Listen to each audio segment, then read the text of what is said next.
Hi everyone, welcome back to another tutorial from Wake&Tech. Today in this episode, we will be learning how to add a mood to your Bigo Live profile.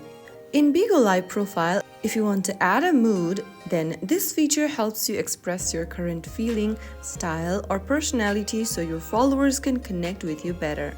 First of all, unlock your phone and open up Bigo Live application on your device and make sure that you are logged in.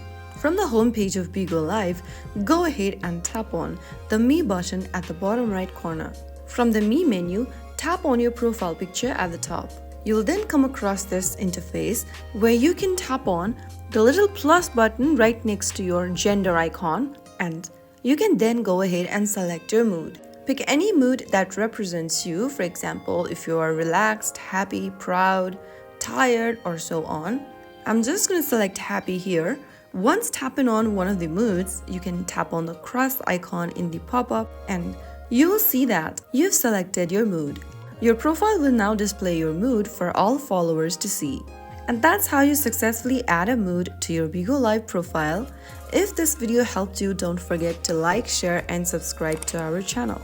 I will be back again in the next episode. Thank you for watching.